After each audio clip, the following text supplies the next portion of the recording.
사람들마다 자기가 뭔가 특별하게 여기는 것도 좀 있어요. 그것들을 생각하면 좀 마음이 푸근해지기도 하고 또 안도감을 찾게도 되고 또 어떤 의미들을 찾아가는 거죠. 이런 것들이 점점 이제 증폭되면서 실은 하나님보다 커질 때 그래서 내가 하나님보다 이것들을 더 의지하게 된다면 내 안에 우상 숭배적인 애정이 생긴 거예요. 하나님 대신에 소위 금송아지가 생긴 거죠.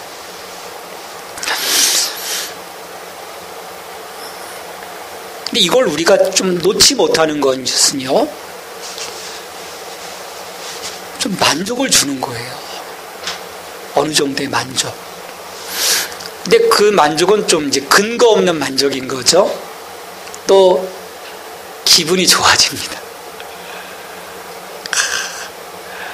그것만 생각하면, 그것만 바라보면 기분이 좋아져요. 근데 이것이 우리의 그 궁극적인 해결점은 되지 못해요.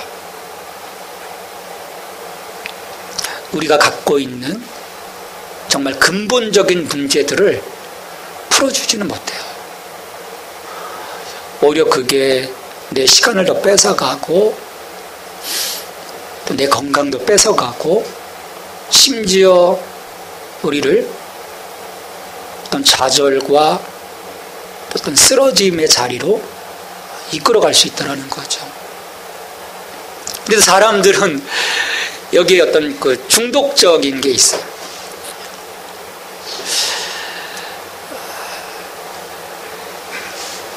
이 어떻게 보면 우리를 궁극적으로 어떤 구원의 길로 이끌어가는 것이 아닌 단순히 어떤 그 기능적인 어떤 구원의 역할을 하는 거거든요. 그러니까 좀 실질적인 구원의 자리까지는 아니지만 그런 느낌을 맛보도록 우리를 어떻게 보면 속이는 거죠. 우리가 잘 속습니다. 그 거짓된 것에. 근데 이런 것들이 어떤 사람들한테는 어떤 중독성을 띠고 나타나기도 하지만 대부분은요, 뭐 그렇지는 않아요. 적절하게 밸런스를 맞춰가면서 하는 것 같지만 우리가 하나님과의 관계 안에서 예수 그리스도와의 관계 안에서 어떤 그 온전한 그 교제들이 이루어져야 함에도 불구하고 그 하나님과 나 사이에 오갈 수 있는 그 사이에 어떤 그 불순물처럼 끼어서 하나님과 나 사이를 애매모호하게 만드는. 근데 속는 거죠. 왜 내가 지금 예배드리고 있고 내가 뭔가 봉사하고 있고 내가 뭔가 걸어가고 있다라는 그 생각 속에서 이 상태로 계속 가게 되는 거예요. 이것은 하나님이 우리에게 주신 그 많은 그 은혜들을 누림에 있어서 방해가 되는, 나로 하여금 실질적으로 하나님의 자녀로서의 그 기쁨을 누리도록 하는 것에 있어서 장애물들이 되는 그런 요소들인 것이죠. 우리가 쉽게 생각하는 어떤 그 텔레비전일 수도 있고 가족일 수도 있고 또 친구일 수도 있고 잠일 수도 있고 커피일 수도 있고 어떤 파티, 투자, 남들의 칭찬, 물질적 소유, 어떤 동료들 사이에서의 지위, 용모, 스포츠 관람, 집, 청소, 운동, 이런 것들을 우리가 생각해 볼 수 있는 거예요. 또 어떤 면에서는 검소한 생활, 이것도 나를 어떤 그 올가매는 거일 수도 있고요. 어떤 금욕주의도 마찬가지고 기부도 마찬가지고 심지어 선교 활동도 그런 모습으로 드러날 수 있는 거예요. 하나님과 상관없이, 하나님 나라 선교와 상관없이 내가 뭔가 해야 된다라는, 그래서 그 속에서 어떤 기쁨을 얻는 그런 모습들로 인해서 왔다 갔다 하는 그런 모습들도 있다라는 거죠.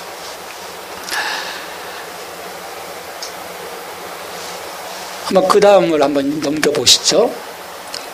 자, 우리가 기능적 구원으로 삼고 있는 것이 무엇인지 우리가 파악해 볼 수 있는 거예요. 이 빈칸을 채워보면 지금 내가 어디에 지금 집중해 있는지, 몰두해 있는지를 볼 수 있죠. 나는 지금 뭐뭐에 몰두해 있다. 나는 이것만 있다면, 나는 이것만 한다면 나는 행복할 것이다. 세 번째가 나는 뭐뭐에서 내 존재의 의미를 느낀다. 또 나는 어떤 대가를 치르더라도 무엇을 지키고 보호할 것이다. 있어요, 그런 게. 나는 내 가족을 대가를 치르더라도 있을 수 있는 거죠. 나는 무엇을 잃을까봐 두렵다. 예를 들어서 친구를 잃을까봐 두렵다. 그래서 막 친구 사이에서 어떻게 막 친구에게 막 모든 것을 다 쏟아붓는 사람들도 있거든요. 그 어떤 그 외로움 속에서 또 나에게 가장 큰 기쁨을 주는 것은 뭐뭐이다. 이것만 하면 그냥 갑자기 엔돌핀이 그냥 쫙 쏟아나는 거예요. 사람이 막 행복해지는 거예요. 나는 뭐뭐를 잃을 때 나는 화가 나거나 좌절하거나 불안하거나 혹은 우울하다. 있을 거예요. 이걸 상실하는 순간에 나의 모습 같지 않은 나의 모습이 드러나는, 또 내 삶은 뭐뭐에 달려있다. 내가 세상에서 그 무엇보다 중요하게 여기는 것은 뭐뭐이다. 공상할 때 내 마음은 어디로 향한다.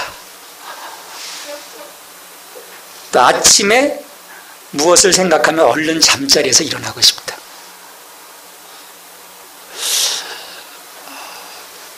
이 한번 빈칸을 채워보세요. 내가 지금 뭐뭐에 혹시 몰두하고 있는지. 하나님은요, 예레미야를 통해서 이런 그 기능적 구원에 대해서 강력하게 경고했습니다. 그것은 터진 물 웅덩이와 같다는 거예요. 이 팔레스타인에 있어서 이 시스턴이라고 하죠. 물을 담아두는 것은 굉장히 중요합니다. 그래서 웅덩이를 파고 거기다 회치를 해가지고 비가 왔을 때 물을 저장을 해요. 근데 이게 회치를 했던 것이 시간이 지나면 어떻게 됩니까? 터지거든요. 금이 가요. 물을 풀로 받아놨는데 보면 스물스물 그래서 나중에 가서 보면 없는 거예요. 터진 물웅덩이와 같다. 그러니까 예레미야 2장 13절에서 두 가지 제약을 하나님이 지적을 하십니다. 예레미야를 통해서 내 백성이 두 가지 악을 행하였나니 곧 그들이 생수의 근원되는 나를 버린 것과 스스로 웅덩이를 판 것인데 그것은 그물을 가두지 못할 터진 웅덩이들이니라. 스스로 판 웅덩이라는 것. 하나님이 내게 주시는 그 은총이 아니라 스스로 판 웅덩이예요. 곧 기능적인 구원으로 뭔가를 이루어가고 싶었지만 그것을 통해서는 생명의 우물을 마실 수 없다는 것입니다. 오히려 우리를 공허하게 하고 목마르게 한다는 거예요. 하나님이 이스라엘 백성들에게 우리가 지난주 이제 말씀을 나누었지 않습니까? 세 가지의 그 장치들을 하셨잖아요. 지성소 안에. 하나님 이런 장치들을 왜 하셨을까? 스스로 우물을 파지 말라는 거예요. 그곳에서 우리가 영원한 공급을 받을 수 없고 영원한 인도함을 받을 수 없다라고 하는 것을 하나님은 분명하게 말씀하시는 거예요. 근데 이스라엘 백성들은요, 수시로 잊어버리는 거예요. 그런 이스라엘 백성들에게 형태로 보여주시는 거죠. 이것들을 보면서 너희가 누구인지, 너희가 어떤 삶으로 나가야 하는지, 어떤 삶을 살아내야 하는지 하나님은 깨닫게 하시는 거예요. 그러니까 이러한 그 하나님의 장치들을 보면서 우리 안에 행하신 하나님의 역사들을 우리가 기억해내고요. 그 역사적인 교훈들을 통해서 오늘 우리에게 어떤 모습, 어떤 삶을 기대하시는지를 우리가 깨달을 수 있어야 합니다. 이게 우리를 신앙 가운데로 불러주신 하나님의 목적이신 거예요. 그래서 하나님의 자녀다움. 여러분, 하나님의 자녀다움이라는 게 뭐겠어요? 하나님이 아버지로서 우리에게 베풀어 주신 그 모든 것들을 자녀라면 넉넉하게 누릴 수 있는 거지 않습니까? 근데 하나님은 다 펼쳐놓으셨음에도 불구하고 우리가 신앙 안에 있다고 하면서도 여전히 그 하나님의 은총의 혜택들을 내가 누리지 못한다면, 그 능력들을 누리지 못한다면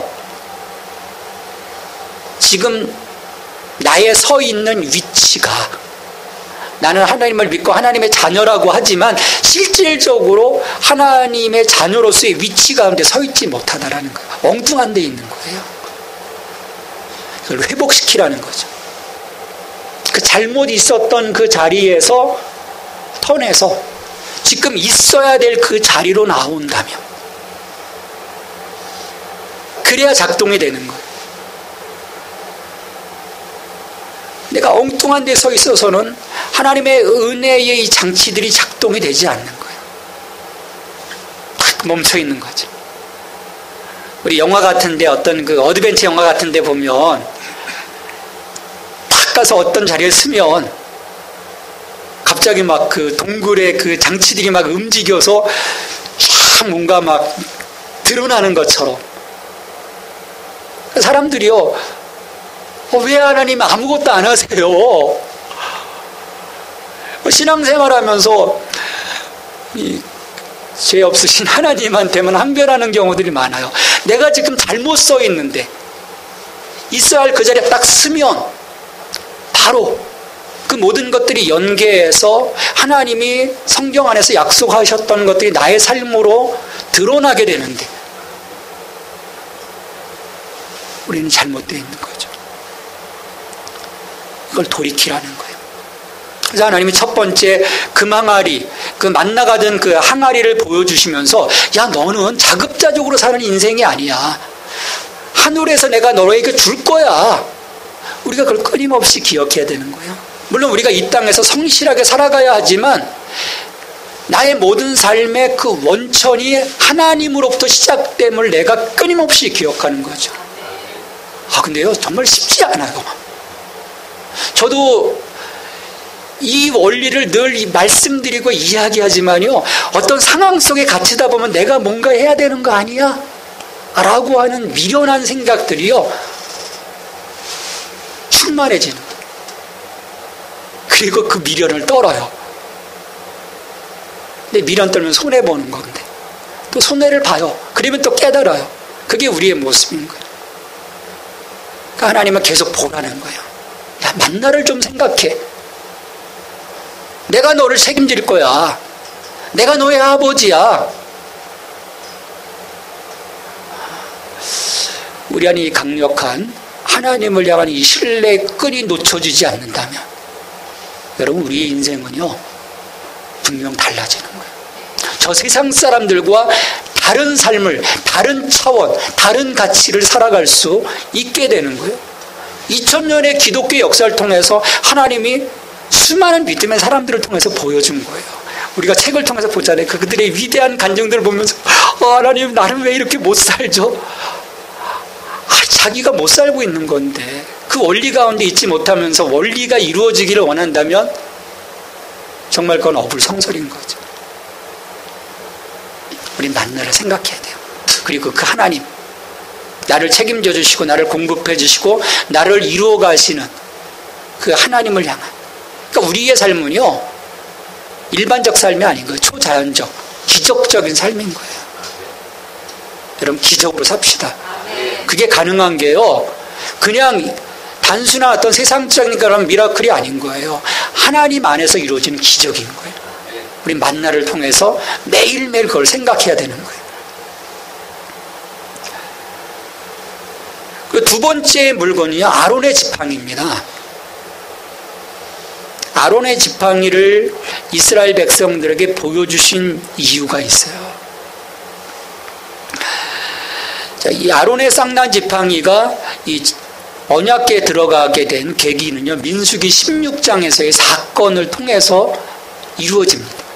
자, 민수기 16장에 보면요, 고라와 다단과 아비람이라는 사람이 주축이 돼서요, 모세에게 반기를 들어요. 자, 레이지파 가운데 이 고라와 다단과 아비람도 레이지파예요. 근데 레이지파 가운데서도 아론 계열만 하나님이 제사장으로, 대제사장으로 세워주셨어요. 그리고 나머지 그 레이지파들은 그 성막을 접었다 폈다 이동했다, 또 찬양하고 다른 어떤 그 봉사일들을 하도록 한 거예요. 근데 고라와 다단과 아비람이요, 속이 상하는 거예요. 우리 같은 레이지파인데 왜 아론만 딱 대제사장 관 쓰고 지혜복 입고 보석 두르고 왜 하나님 앞에 들어갑니까? 우리도 할 수 있습니다. 우리도 다른 일들도 있지만 우리도 이 일을 좀 하고 싶습니다라고 반기를 듭니다. 하나님이 이 고라와 다단과 아비람을요, 바로 심판하세요. 땅이 갈라져서 땅속으로 다 들어갑니다. 근데 이게요, 실질적으로 가능한 거예요. 지난번 어디죠? 저쪽 동남아시아 쪽인가요? 동남아시아 쪽이 아닌데 지진이 났었지 않습니까? 알래스카 말고 그 이전에 그 장면을 봤는데요. 막 물이 터지고요. 그 다음에 흙이 완전히 물처럼 돼서 마을 전체가, 인도네시아죠, 수장이 되는, 지금 다 완전히 땅속에다 파묻혀 버렸어요. 전 그 모습 잠깐 영상을 쫙 보면서 막 집이 막 떠내려가고, 그 모습 보면서 야, 하나님이 한순간에 땅을 뒤집어서 이들을 심판하셨다라고 하는 걸 한번 좀 그려봤어요. 하나님 심판을 해버리신 거예요. 몇백 명이 그냥 몰살을 했습니다. 그리고 17장에서 야, 다 모여. 하나님 다 모이게 해서 자, 각각의 지파에서 그 수장들의 지팡이를 갖고 와.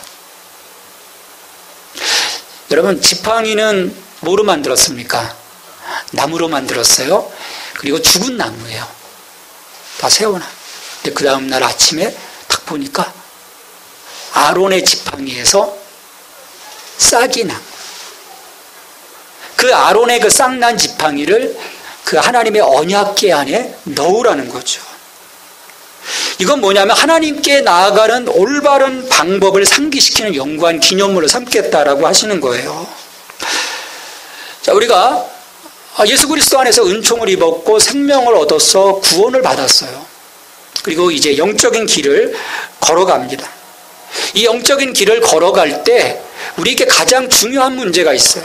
우리가 좀 어떻게 보면 쉽게 도외시하는 부분인데 내가 하나님께 어떻게 나아갈까 하는 문제예요.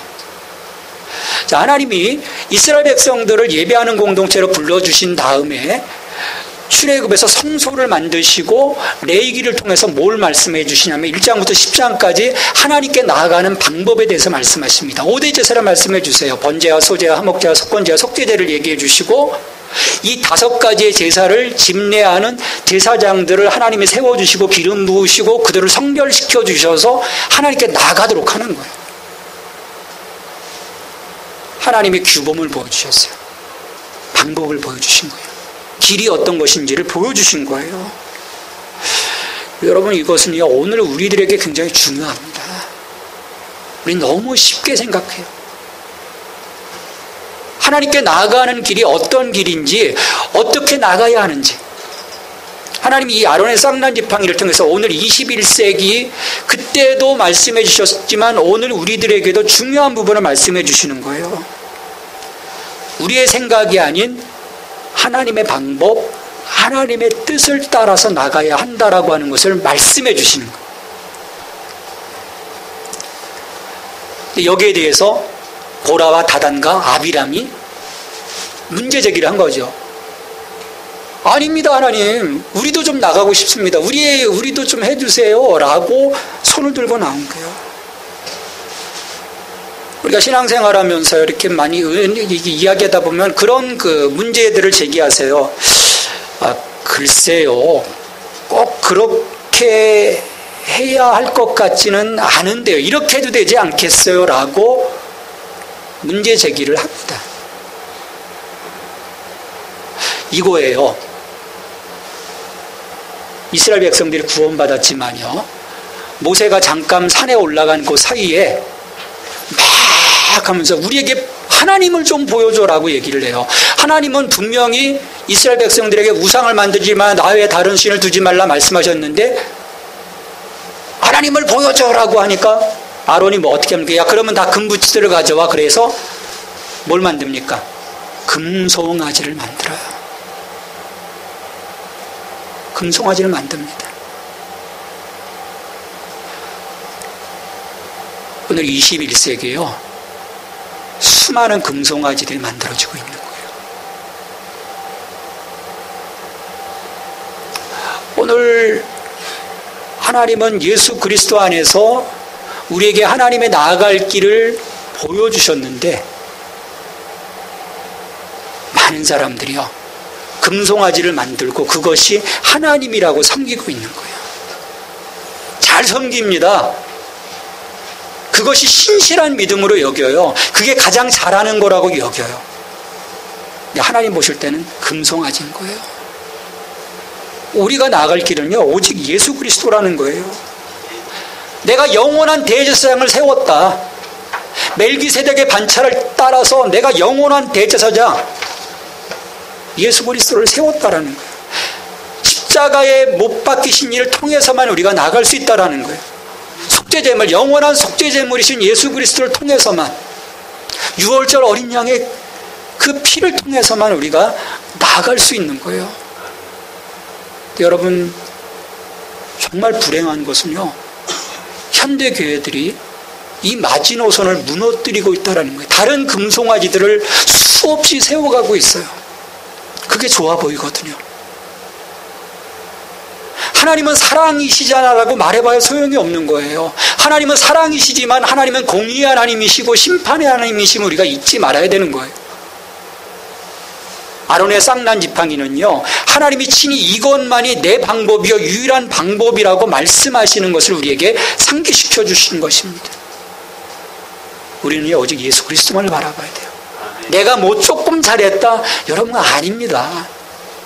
내가 조금 헌신했다? 내가 조금 열심히 했다? 아니에요. 우리는 끊임없이 예수 그리스도와 동행해야 하는 것입니다. 복음이신 예수 그리스도 앞에 내 삶을 묶어놔야 되는 거예요. 그래서 그분의 의를 통해서 우리의 삶은 세워지고 그분의 능력을 통해서 내가 살아나고 승리하게 되고 이기게 되는 거예요.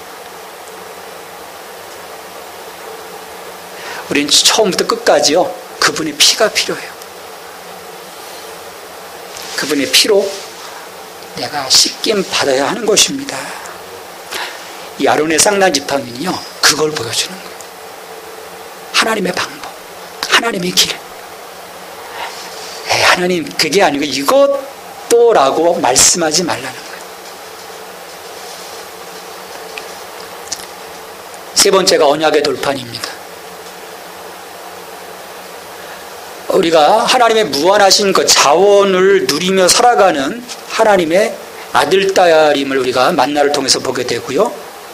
또 영광스러운 하나님께 나아가는 방법이 오직 예수 그리스도뿐이라는 사실을 우리가 이제 깨달으면서 이제 이 돌판을 통해서는 그러면 우리가 어떻게 살아야 하는가를 늘 생각하는 거예요. 자, 어떻게 삶으로서 내가 구원받는 게 아닙니다. 내가 구원받았기 때문에 내가 하나님의 무한하신 자원 가운데 그 은총을 누리고 사는 하나님의 자녀이기 때문에, 그렇다면 내가 하나님의 자녀로서 이제는 어떻게 살아야 될까를 고민하라는 거예요. 우리 자꾸 거꾸로 생각하죠. 그래서 내가 뭔가 좀 잘못하면 이게 아무래도 좀 불길한데 막 불안해지고 걱정스러워지고, 뭐 딴 일 하다가 주일을 예배에 한번 빠지고 나면 뭔가 하루 종일 찝찝하고, 바뀐 거죠. 바뀐 거예요. 하나님의 사랑, 하나님의 구원, 하나님의 생명의 은총 가운데 있는 하나님의 자녀로서의 삶을 내가 살아가는 그 뒤에서의 이제 결단인 거죠. 그러니까 이 돌파는요, 그것을 보여주는 거예요. 너 어떻게 살아갈 거니? 근데 그 가장 결정적인 키워드는요, 거룩이라는 것입니다. 그리고 사랑이라는 거예요. 하나님 사랑, 이웃 사랑. 그것을 통해서 우리는 구별되어진, 하나님은 도덕적으로 조금 더 나은 우리들의 삶을 원하시는 게 아니에요. 우리 자꾸 착각하죠. 어떻게 조금 더 저 사람들보다 조금 더 나은 모습으로 살아갈까? 아니, 다른 차원, 다른 영적인 가치들을 가지고. 그러니까 우리가 열어보면요, 실은 세상 사람들과 대화가 안 돼야 되는 거예요. 실은 우리가 맞춰줘서 그러는 것이지, 사람들이 생각하는 가치와 우리들이 생각하는 가치는 차원이 다릅니다. 근데 우리가 너그러워서, 우리가 좀 신사적이라서 맞춰주는 거예요. 근데 우리 내면은 달라져야 되는 거예요. 여러분 다르십니까? 조금 나은 삶을 하나님 원하시는 게 아니에요. 그것 때문에 자기를 내어주신 것이 아니에요. 우리를 거룩한 백성, 정말 하나님의 특별한 자녀로서의 삶을 살아가기를 하나님 원하시기 때문에 우리를 구원해 주셨고요, 그 돌판을 주신 거예요. 이 10가지를 기억하라는 거예요. 여러분 100가지 기억하라고 했으면 정말 힘들었을 것 같아요. 10가지 가장 중요한. 그런데 또 그걸 2개로 함축시켜 주시잖아요. 하나님 사랑, 이웃 사랑. 그걸 통해서 하나님의 자녀다움의 삶을 살아가라는 것입니다. 우리의 삶이 하나님의 특별하신 선택과 은총 가운데서 우리가 세워졌어요. 우리 은혜를 입었습니다. 내가 하나님의 은혜를 생각하면서 우리는 기억해야 할 것입니다. 내가 누구인지, 또 내가 어떻게 하나님께 나아가고 있는지, 그리고 하나님 앞에 선 거룩한 하나님의 백성으로서 내 삶을 어떻게 살아내야 하는지 우리가 늘 기억할 수 있게 되길 바랍니다. 우리 대림절 둘째 주일이에요. 빛으로 오신 예수님, 왜 오셨습니까? 나를 위해서 오셨어요. 내가 무엇이길래? 하나님 앞에서 나는 귀한 존재라는 거예요. 하나님이 나를 특별히 사랑하신다라는 거예요. 나를 사랑하시는 그 하나님 앞에 오늘 나는 어떤 모습으로, 어떤 삶으로 살아가며 나를 드릴까? 그 하나님과의 그 마음, 하나님과의 생각을 맞춰가는 과정을 통해서 우리는 조금씩 예수 그리스도의 모습으로 변해야 갈 것입니다. 왜? 그분이 나와 동행하시니까. 우리 성탄절 얼마 남지 않은 이 절기를 통해서 내게 다가오신 그 예수 그리스도, 그분과의 연합을 통해서 정말 하나님이 기뻐하시는 나의 그 모습으로 나를 세워가는 그 헌신이, 그 하나님의 드림, 하나님께 드림이 매일매일의 삶에서 이루어질 수 있기를 주님의 이름으로 축원합니다. 하나님, 저희들을 붙잡아 주시고 저희들을 거룩한 하나님의 백성으로 삼아 주심을 감사드립니다. 이 은혜를 늘 기억하게 하여 주옵소서. 그리고 우리를 지탱하는 영적인 가치들이 무엇인지를 우리가 볼 수 있게 하여 주시옵소서. 세상 그 무엇보다도 그리스도를 바라보게 하시고 그리스도와 연합하게 하시고 그리스도로 충만하여 살아감으로써 우리의 삶이 날로 새로워지게 하시고 흔들리지 않게 하시고 온전하게 세워져 갈 수 있도록 축복하여 주시옵소서. 예수님의 이름으로 기도하옵나이다. 아멘.